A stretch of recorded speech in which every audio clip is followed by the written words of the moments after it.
నమస్తే ఫ్రెండ్స్, నేను మీ ముత్య.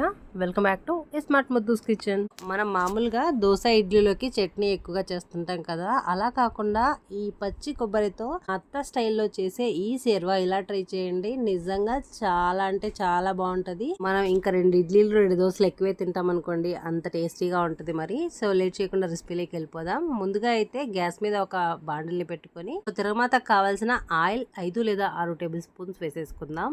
ఆయిల్ బాగా వేడైన తర్వాత 1 టేబుల్ స్పూన్ ఆఫ్ ఆవాలు, 1 టేబుల్ స్పూన్ ఆఫ్ పప్పు వేసుకొని అవి చిటపటలాడిన తర్వాత సో పచ్చికరివేపాకు కొద్దిగా వేసేసుకుందాం. సో దాంతో పాటు ఆనియన్స్, ఇలా ఒక చిన్న మీడియం సైజ్ ఆఫ్ ఆనియన్స్ ఒక 2 లేదా 3 ఇలా నిలువుగా కట్ చేసుకుని ఇప్పుడు మన టమాటాలకు వేసేసి ఇవి లైట్ గోల్డెన్ కలర్ వచ్చేంత వరకు అయితే మనం ఫ్రై చేసుకోవాలి. ఇవి ఫ్రై అయ్యేలోపు మనం పచ్చి కొబ్బరి మొత్తం ఒక చిప్ప ఉంటది కదా, మన టెంకాయ కొడితే 2 పార్ట్స్ వస్తాయి. ఒక చిప్ప ఒక పార్ట్ మొత్తం తీసుకుని బయట సైడ్ బ్లాక్ గా ఉంటది కదా, అది కావాలంటే పీల్ తీసేసుకోవచ్చు. నేనైతే తీయట్లేదు అనమాట. సో ఈ పచ్చి కొబ్బరిని మనం ఇలా చిన్న ముక్కలుగా కట్ చేసుకొని మనం మిక్సీలో వేయడానికి వీలుగా. సో దీంతో పాటే ఒక 1 టేబుల్ స్పూన్ ఆఫ్ సోంపు, కాల్చిన చెక్క ఒక చిటికెడు ఇక్కడ వీడియో క్లిప్ లో చూపిస్తున్న విధంగా. దీంతో పాటే లవంగాలు ఒక 3 లేదా ఒక 5 వరకు తీసుకోవచ్చు. సో వీటిని మిక్సీలో మనం బాగా నున్నగా మిక్సీ చేసి పక్కన పెట్టేసుకోవాలి. ఆల్రెడీ ఆనియన్స్ వేసి ఫ్రై చేసుకుంటున్నాం కదా, దీంతో పాటే పచ్చి కరివేపాకు కూడా వేసేస్తే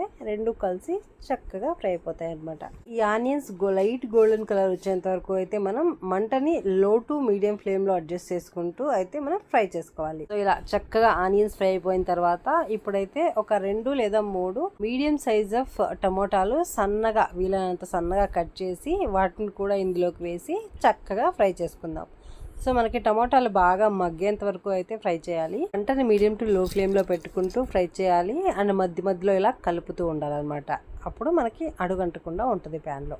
టమోటాలు ఇవన్నీ బాగా మగ్గిన తర్వాత పచ్చి కొబ్బరి, లవంగాలు అండ్ చెక్క మనం ఆల్రెడీ పేస్ట్ చేసి పెట్టుకున్న ఈ పేస్ట్ అయితే ఇందులోకి వేసేసుకోవాలి. ఇప్పుడు ఈ కొబ్బరి పేస్ట్ ని వేసేసిన తర్వాత so medium to high flame లో పెట్టుకుంటూ మంటని అడ్జస్ట్ చేసుకుంటూ సో వీటిని బాగా ఫ్రై చేయాలన్నమాట. కొబ్బరిని ఒక 5 నుంచి ఒక 10 నిమిషాల దాకా లో టు మీడియం ఫ్లేమ్ లో అయినా పెట్టుకోండి, లేదంటే హై ఫ్లేమ్ లో ఒకేసారి పెడితే మాడి ఛాన్స్ ఉంటుంది అనమాట. అందుకని లో టు హై ఫ్లేమ్ కానీ లో టు మీడియం ఫ్లేమ్ కానీ అడ్జస్ట్ చేసుకుంటూ ఈ కొబ్బరి బాగా ఉడికేదాకా ఒక 10 నిమిషాలు ఇలా ఫ్రై చేసుకోవాలన్నమాట.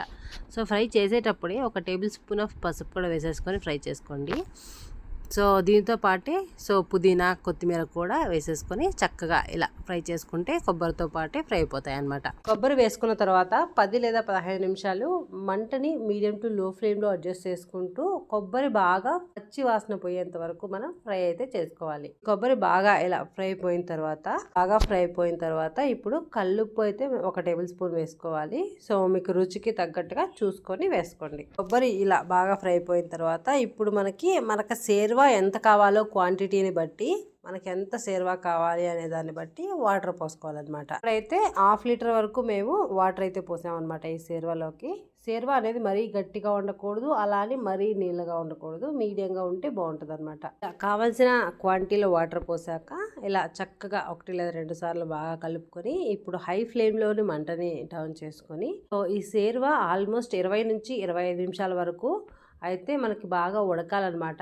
ఫస్ట్ పొంగు పట్టేంత వరకు హై ఫ్లేమ్ లో పెట్టుకొని, పొంగు పట్టిన తర్వాత మీడియం టు లో ఫ్లేమ్ లో పెట్టుకొని దాన్ని ఉడికించుకోవాలి. సో అప్పుడే బాగా ఉడుకుతుంది అనమాట. సో ఇలా 20 నిమిషాల తర్వాత మన సేర్వా అయితే రెడీ అయిపోయిందండి. లాస్ట్ లో ఉప్పు టేస్ట్ చేసుకొని, సో ఉప్పు తక్కువ అయితే వేసేసుకోవచ్చు. సో లాస్ట్ లో కొత్తిమీర కూడా కొద్దిగా వేసేసుకుంటే మనం వేడి sambar, super tasty sambar ready అయిపోయింది. ఇది ట్రై చేయండి, చాలా బాగుంటది. నచ్చితే లైక్ చేయండి, షేర్ చేయండి. Thank you so much. Bye.